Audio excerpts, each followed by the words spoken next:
Hola, soy Patricia Gómez. Hoy en adelante, el doctor Mark Berlin, de la Universidad Marquette, sobre los retos de la justicia global en el asunto de Estados Unidos y Venezuela. Diana Billstrom, de la Cámara de Comercio Latina de Wisconsin, impulsando el éxito empresarial. El Deporte Sin Límites, con la organización Aquiles, México. Acompáñenos. Iniciamos con una mirada al derecho internacional. Nos acompaña el doctor Mark Berlin, profesor de la Universidad Marquette y experto en justicia internacional y derechos humanos. Conversamos sobre la situación actual entre los Estados Unidos y Venezuela.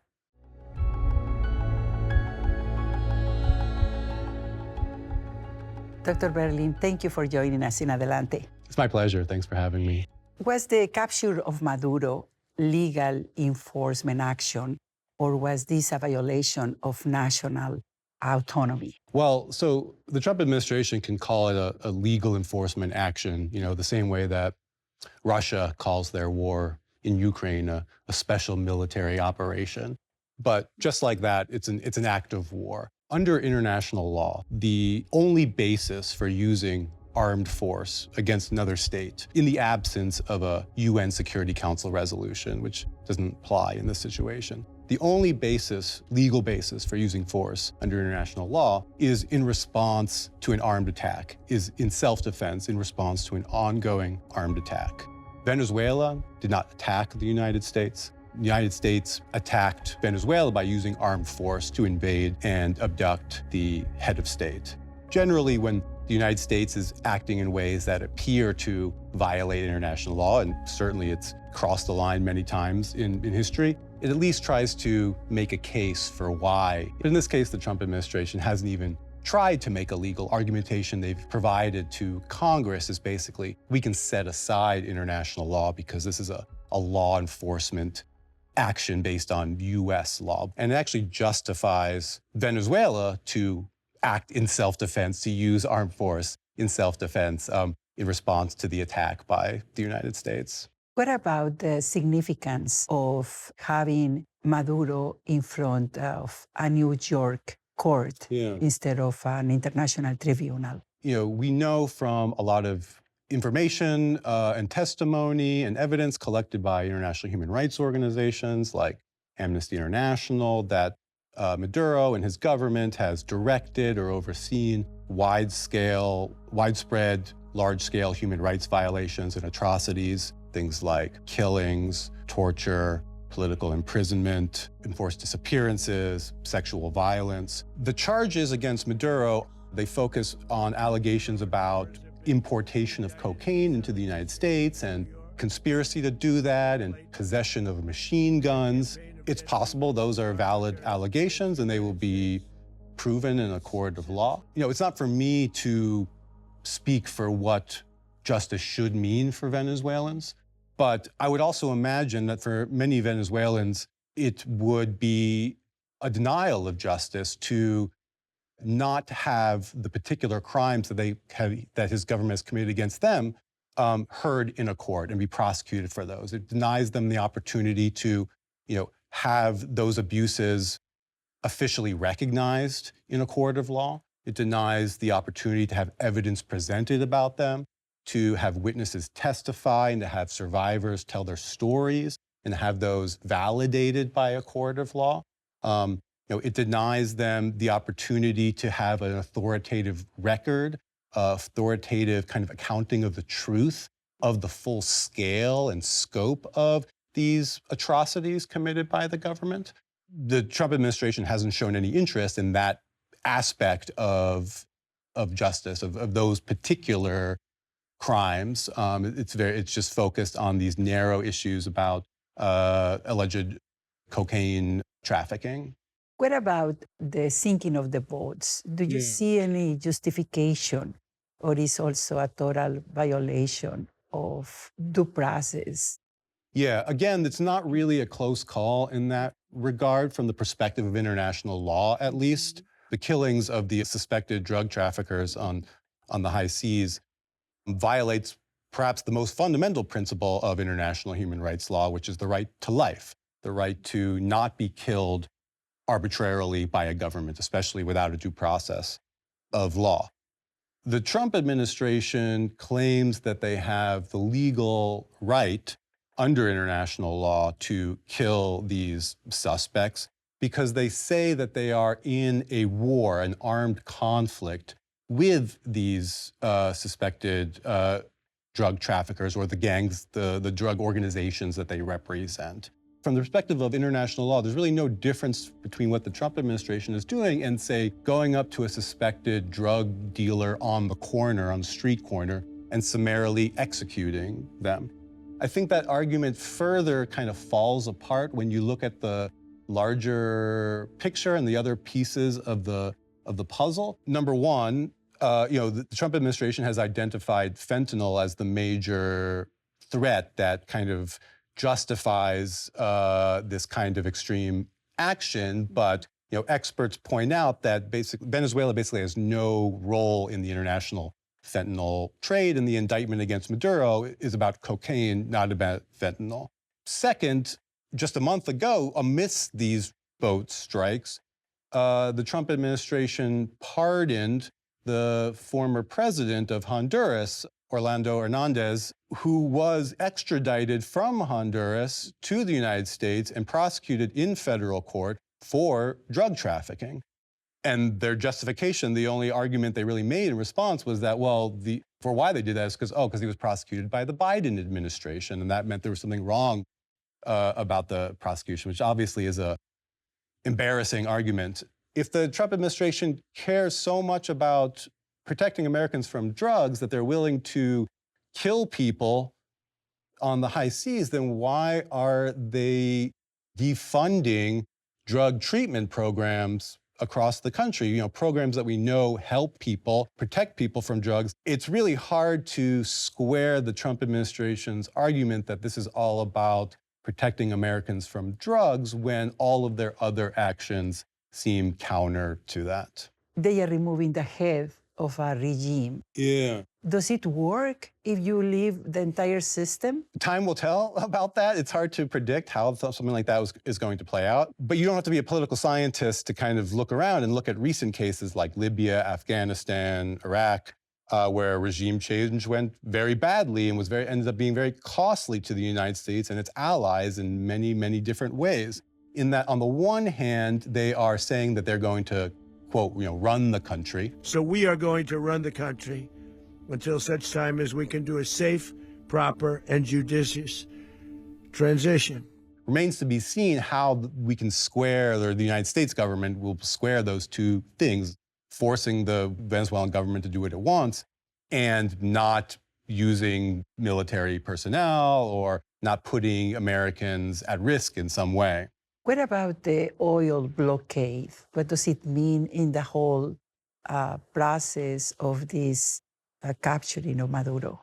United States-based sanctions, and the United States has the legal right to impose economic sanctions under U.S. law against Venezuela, but it doesn't have the right under international law to use force in other countries' territory, other countries' waters, to enforce those laws, those sanctions against that country's will. None of that is really lawful from the perspective of international law. Does Operation Absolute Resolve represent a new era law enforcement or a return to an old-fashioned force? As you know, the United States has a long history of engaging in those kinds of tactics in Latin America. Those tactics were outlawed in 1945 under the UN Charter, which prohibits states from using force or even the threat of force against the territorial integrity or political independence of other states. Great powers like Russia and China,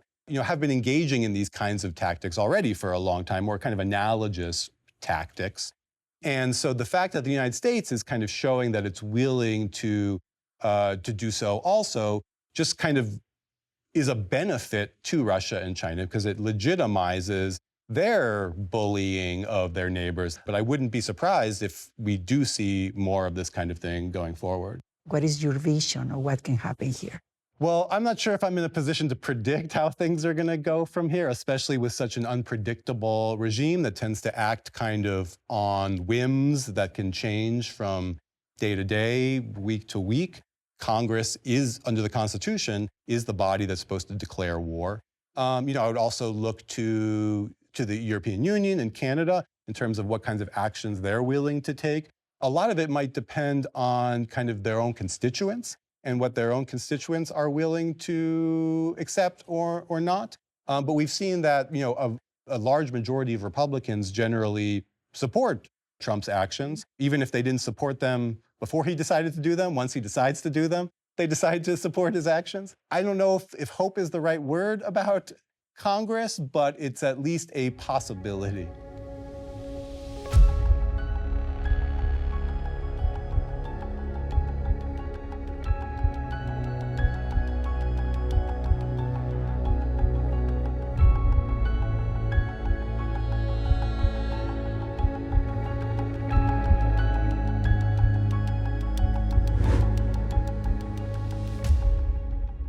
Y de este análisis global pasamos a lo que ocurre en nuestro propio estado. El motor económico de nuestra comunidad sigue creciendo.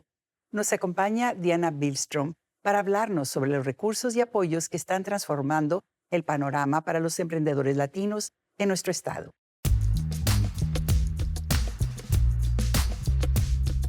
Diana, platícanos de tus planes para los primeros meses como directora estratégica en la Cámara de Comercio de Wisconsin para los latinos.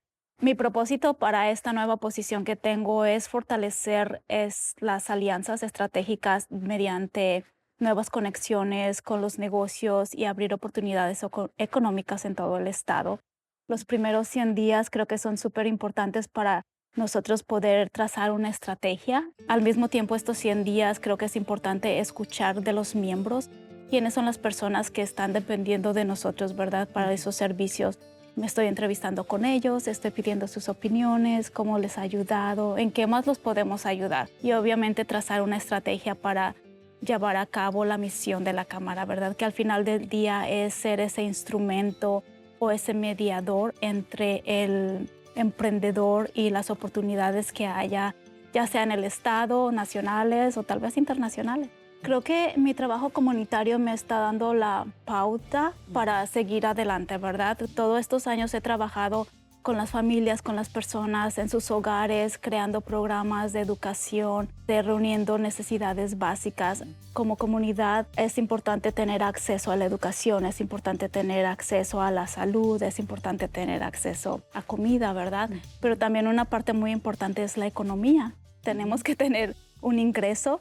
Y eso es lo que me ha ayudado a ponerme en el lugar de esas personas. La Cámara se está reintegrando. Estás llegando tú a una nueva etapa. ¿Qué nos podrías decir de esta nueva configuración de la Cámara? La Cámara de Comercio Latino de Wisconsin fue fundada en el 2003, entonces ya tiene más de 20 años de existencia. Durante esos 20 años, obviamente, ha ido evolucionando, ha ido cambiando el liderazgo. Tenemos un nuevo director ejecutivo que tiene una visión más elevada. No quiero decir que antes no la tenía, ¿verdad? Pero tenemos que estar actualizándonos con todo lo que está pasando en el área económica. Entonces, todas esas experiencias que él tiene, la experiencia que tienen los directores de la mesa ejecutiva, nos está llevando a no reinventarnos, pero ser más intencionales en lo que son las necesidades de la comunidad en sí. ¿Has tenido oportunidad de aprender algo en relación a que haya una distribución de posibilidades entre los latinos y los demás grupos? En el 2024, la Universidad de Madison hizo un estudio relacionado a los negocios latinos en el estado. Ahí hablan ellos de la desigualdad de acceso a capital, acceso a inversiones. Un dato muy importante es que casi el 90% de los negocios latinos son principalmente una o dos personas que corren esos negocios. Entonces nos damos cuenta de las inversiones que se hacen en estos negocios latinos no son las mismas a otras comunidades o a otras áreas demográficas. Realmente al invertir en un negocio latino estamos invirtiendo en familias, estamos invirtiendo en la comunidad, estamos invirtiendo en el Estado. Entonces eso es un efecto que la economía sigue circulando, ¿verdad? Se queda aquí en nuestras comunidades cuando invertimos en los negocios latinos. Sí, hay estudios, hay desigualdad, pero para eso estamos también trabajando en la Cámara de Comercio. Queremos ser también parte de esa abogacía. No es un secreto saber que lo que está pasando con nuestro clima político está afectando, que se les están cerrando las puertas al acceso al capital, a los préstamos. Hay más requisitos para obtener un préstamo. Yo creo que esas son las mayores dificultades que estamos ahorita teniendo en los negocios hispanos. ¿Cuáles son las estrategias para llevar el apoyo de la Cámara a ciudades grandes o ciudades pequeñas? El crecimiento económico depende de muchos factores, ¿verdad? Y el trabajo no se puede hacer, una sola organización no lo puede hacer todo. Las personas que viven en un área rural, entonces no son las mismas necesidades o las mismas barreras que están enfrentando tal vez una persona que vive en la ciudad. Hay muchos factores que influyen para que los negocios sigan creciendo. Hay migración entre los estados, entre los condados, entre las ciudades. Entonces también eso tiene un impacto. Sí, hay barreras y no voy a decir que va a ser fácil, pero eso es lo que más me tiene emocionada. Eso es lo que me da mucha alegría de saber que la ilusión sigue allí y que el talento es grande.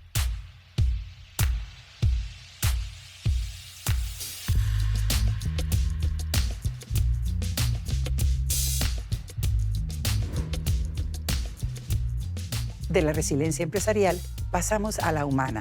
Aquiles es una organización que demuestra que no hay barreras. A través del deporte inclusivo, atletas con discapacidades encuentran una comunidad y una meta que alcanzar. 5, 4, 3, 2, 1, ¡vámonos!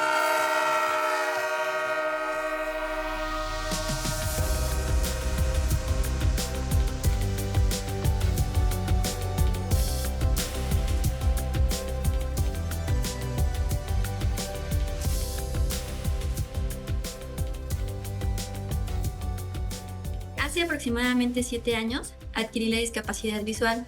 Al terminar el proceso de las cirugías, empecé a buscar gimnasios. El primero fue a donde ya asistía. Me dijeron que sí, pero que tenía que ser en otro horario. Y lo primero que pensé fue, ¿a las 3 de la mañana o qué? Seguí buscando más opciones. En otros lados me dijeron, sí, pero debes venir acompañada. Otra respuesta fue, sí, pero te vamos a cobrar un poco más. Y el que de plano me quitó la esperanza fue cuando me dijeron, aquí no aceptamos a gente como tú. Y así como que, ouch, no entendía qué tenía de diferente o la razón por la que se me estaba negando esa inscripción a un gimnasio. Busqué más opciones, salir con personas, incluso les ofrecía pagarles para que me llevaran a caminar o a hacer alguna actividad en el parque, pero casi siempre me dejaban plantada. Aquiles Internacional somos una organización con sede en Nueva York que nace para propiciar la inclusión social de las personas con discapacidad a través del deporte. Lo fundó Dick Traum, que es un atleta, y él en algún momento decidió que quería correr un maratón y se convirtió en 1976 en la primera persona con una prótesis en correr el maratón de Nueva York. Nosotros decimos que desde que Dick cruzó esa meta, las carreras y la inclusión nunca fueron lo mismo, porque cada vez más personas con discapacidad encontraron en el deporte y en los voluntarios guías una opción para mejorar su salud, transformar sus hábitos, encontrar nuevos amigos, nuevas amigas. Estaba escuchando un podcast y en ese escuché a Teresita Robledo. Llamó mi atención cuando dijo, no se preocupen, no se asusten, no nada más hacemos maratones, ultramaratones o distancias largas. También caminamos, corremos, rodamos, trotamos y todas las metas son igual de importantes. Y entonces yo así de, ok. Yo soy muy creyente de que todas las personas tenemos una versión muy bonita y poderosa para entregar a los demás y para demostrar que somos personas generosas. Desde acciones muy sencillas como sonreír a alguien en tu trabajo hasta ayudar a un desconocido o hacer una donación en alguna causa que tú consideres. En ese sentido, el voluntariado también es parte esencial de mi vida y siempre he buscado espacios en donde pueda generar un lugar para compartir, para aprender. Y así fue como entré a Aquiles para donar mi tiempo y para aprender más sobre la diversidad y la inclusión. Y ella menciona algo que me enamoró muchísimo del equipo y fue cuando dijo, es que los guías no solo son tus amigos, con el tiempo se convierten en tu familia. Mandé un correo y también mandé un WhatsApp y a los minutos que mandé el WhatsApp, Teresita fue quien me respondió. En ese momento me sentí escuchada, me sentí también visible y atendida.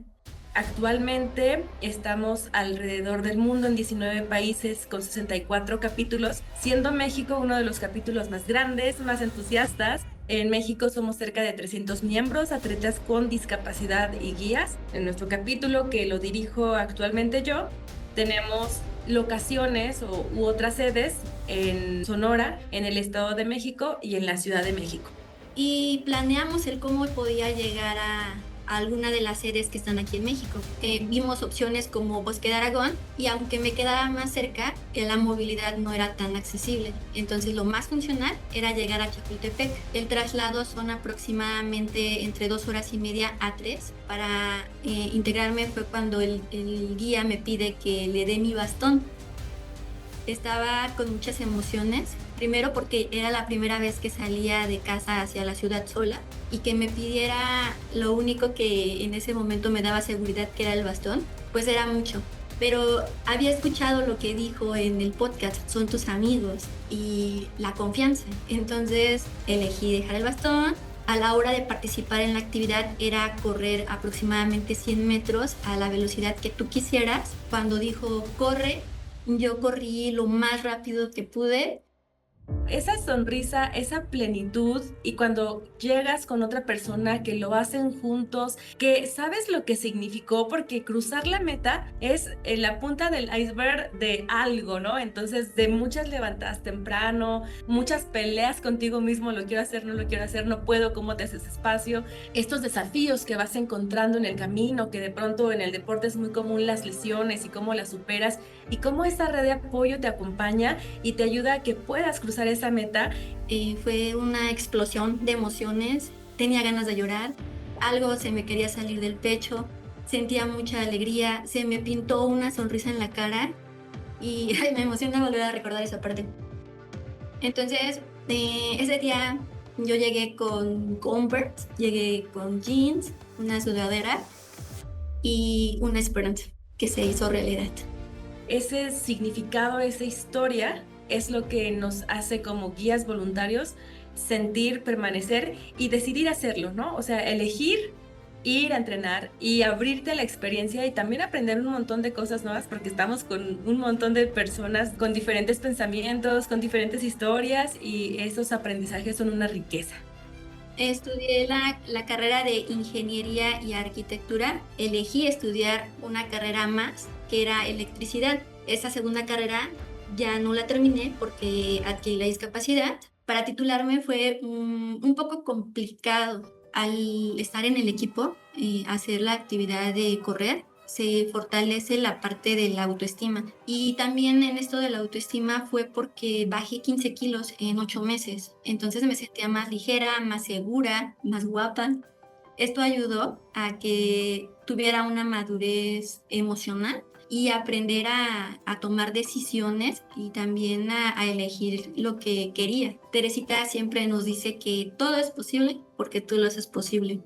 También tomen el protagonismo hacia un espacio más inclusivo, en donde sea que estén. Puede ser no ocupando una rampa que no te corresponde, no ocupando un baño asignado para personas con discapacidad. Preguntarte si el término que estás utilizando para referirte a una persona con discapacidad es el más adecuado. El buscar y el encontrar la inclusión es un acto colectivo. Entonces, hoy les diría, acércate a que hoy hagas algo diferente.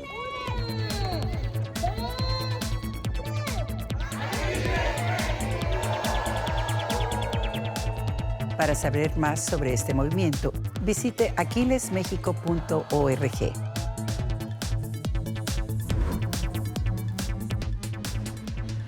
Y con un hasta pronto nos despedimos, invitándolos a que nos dejen saber sus comentarios por el teléfono 414-297-7544 o a que visiten nuestro sitio web en milwaukeePBS.org y en nuestras redes sociales. Soy Patricia Gómez, deseándoles paz y bendiciones.